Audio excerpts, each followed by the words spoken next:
Hello, hello, my Schillingers. We often hear the phrase, time heals all wounds. But let me tell you something. From one woman who's walked through fire to another, it's not time alone that heals, it's what you do in that time. And if we spend that time in silence, sometimes we're not healing, we're just hiding. Now, I understand why we stay quiet. I've done it. Many of you have done it. It feels safer to lock the pain away because speaking it out loud makes it real again.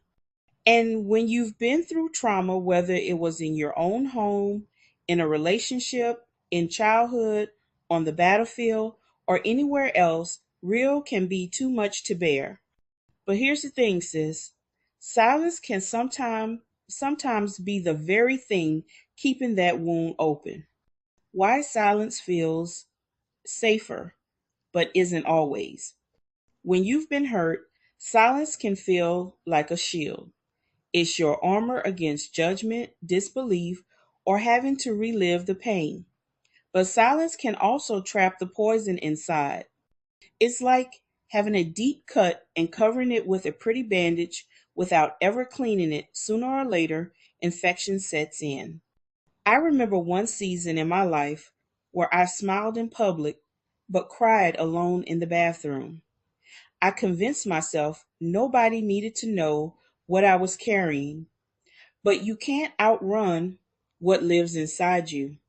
And it wasn't until I started whispering my truth to safe, trusted people that the healing began. The cost of staying silent. Here's what I've seen over and over with my clients, my sisters, my fellow veterans, and even myself. Your body keeps score. Unspoken pain shows up in anxiety, headaches, sleepless nights, and even physical illness. Your relationships suffer. You find yourself building walls so high that even people who love you can't reach you. You start believing the lies. Lies like, it was my fault, no one will understand, or I'm too broken to be loved. Sis, those are not truths, they're chains. And every time you choose silence, you let those chains tighten. When silence protects you. Now, don't get me wrong, there are times when keeping quiet is wisdom. If speaking would put you in danger, or you need space to gather your thoughts and strength, silence is not weakness, it's strategy. But don't confuse temporary silence for permanent survival. Think of it like resting before a long journey. You rest to gather strength, not to live in the waiting room forever. Finding safe spaces to speak. If you're ready, or even just thinking about breaking your silence, choose your listeners wisely. A trauma informed counselor or therapist, a trusted friend or family member who has proven they can hold your truth without judgment, a support group of women who get it. And remember, you don't have to tell everything at once. Healing is like peeling an onion layer by layer. Some days you'll cry through it, other days you'll surprise yourself with how strong you've become. Your voice is part of your healing. Speaking your truth isn't about getting the world's approval, it's about letting your heart exhale every time you speak. Even if your voice shakes, you are reclaiming power from the thing that tried to silence you. So I'm going to ask you something right now.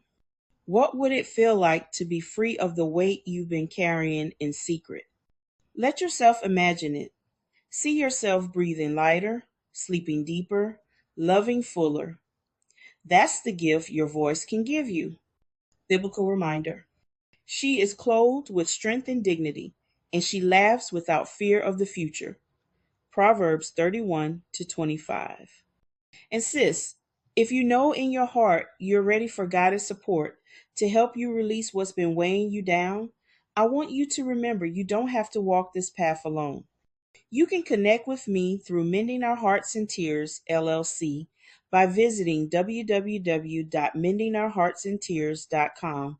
Let's take that healing journey together. Love you all. Until next time.